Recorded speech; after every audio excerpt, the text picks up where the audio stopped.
So since season 2 came out and the global modifiers are active, some of these passive modifiers have made our builds even more insane. And if you like hot shot, one shot builds, you're going to notice how insane and how much damage you're going to be doing on these enemies. Sometimes I see numbers up to 100 million. Yes, 100 million, which is pretty insane for a hot shot build, right? Running just a regular SR1 replica sniper rifle. And that's why I tell you, whenever you guys watch builds now and they are using modifiers, make sure they show you the modifiers so you can hit just as hard as them. And in this build, I'll show you every modifier that I'm currently using, a full build breakdown, and I'll explain why each one is best for the snipers. Now, a lot of you guys are going to notice a lot of things on this build that's not traditional for a one-shot sniper rifle. You're going to see a lot of bonus armor. You're going to see me get some armor and kill back. And that is because with these modifiers, you do not have to make everything about damage. Maybe having a little bit of survivability will make you survive that harder content. As you guys saw, I was playing legendary earlier. Now we're playing heroic right here. The good thing about this build is if you guys want to level up your shade levels and you just want to do some public executions, some heroic control points, you can put all 5 directives on with this and you will be able to just capitalize on that. And having the modifiers on, you can still play with all the modifiers, which is cool. I honestly enjoy playing with the modifiers. Makes you think a little bit. But I will tell you, the hotshot build makes you think a lot less because all you have to do is line up the shots and boom. And you're seeing those numbers pretty insane. 102 million right there. 108 million damage. Tell me you guys don't want to try out this build if you haven't already. This is probably one of my favorite builds that I've ran for months and months and months, and I've had multiple build videos on it, but I felt like it was necessary to show you guys with some legendary gameplay with the modifiers and what modifiers I'm using. So let's get into that build. For the specialization, I'll tell you, I went with the gunner class. Typically, you don't see this because a lot of people like going with the TAC 50, but with having so much damage on this build and being able to use some of the modifiers to my advantage, I honestly think having the minigun with that 10% armor on kill, it really works well with the talents I have on this build, even though I am one-shotting enemies. And I'll explain that, and you probably saw it in the gameplay, how I had that survivability to really kill an enemy, get that armor on kill, and get that bonus armor. But I did go with the minigun class because of the 10% armor on kill. So for our weapon, we went the SR1 replica. You can actually craft this one. You can see it says replica, so I did craft it, or you can go out there and farm one. I honestly like this one because it does have a cartridge style where I can just honestly reload it. I like the nice rate of fire on it. Pretty solid, pretty great to aim. You guys can choose what rifle you enjoy. It has 1.14 million total damage on this build. We do have 50 optimal range, 260% headshot damage you see right there. And it does have 20% expertise on it because I ended up loving how this rifle handles and how it aims. And I'm just so used to it that I felt like it was worth it. Probably won't put any more expertise on it because it's already hitting insane. If we look right here, we have marksman rifle damage, headshot damage, and damage targets out of cover. And then what makes this work is determining after killing enemy with the headshot, the next shot landing on any enemy will be a guaranteed headshot. Now, the only enemies you honestly have to really worry about are the enemies, like the tankier enemies, where it explodes their helmet and then you have to hit them again. Now, I will tell you with some of the modifiers, you do have to be careful because if they have the damage reduction modifier on them above their head, sometimes you won't one-shot them and then you have to regain everything. But that's something that you can just work towards or like plan your enemies you want to shoot. That way you can actually focus on that enemy when you might have to shoot them more than once. We go down, I do have the hollow sight for the 10% headshot damage. I personally do not like running scopes on snipers anymore. I'm just so used to not scoping in and being able to get that 10% headshot damage. I don't need any more headshot damage. It's still going to drop the enemy. We have 5 rounds right here for the packed marksman magazine, so it gives us extra 5 rounds. We have the vertical grip for 30% accuracy, and then we have the large suppressor for 30% accuracy. You do not need any more damage on here, so having something that allows you to line up your shots a lot quicker, I feel it works really good. If you're worried about the stability, maybe you can change it, but accuracy to me works great on this. So I am running a 4-piece hot shot. Now, a lot of people like mix matching pieces, putting one piece here, one piece there, one piece here.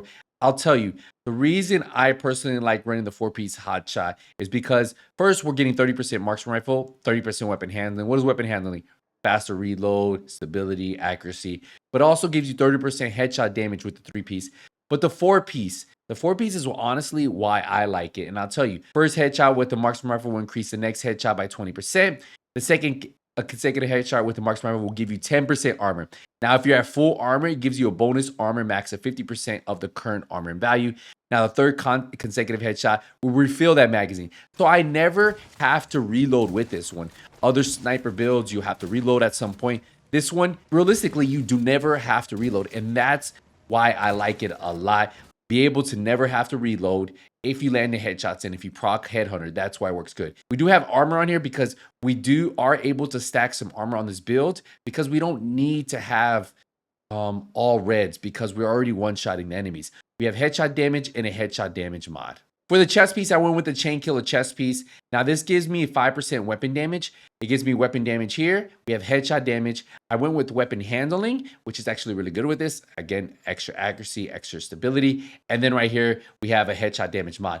Now, perfect headhunter, why it's so good is after killing enemy with a headshot, your next weapon hit within 30 seconds deals an additional 150% of that killing blow's damage. The damage is capped at 800% of the weapon damage. This is raised to 1,250% if your headshot damage is greater than 150. So we will be above that. And that's why Perfect Headhunter for that additional 150 is actually really good. And I like it. For our second piece of hot shot, we have the holster. And this is going to be weapon damage and headshot damage. For our third piece, the knee pads, we have weapon damage, headshot damage, hot shot.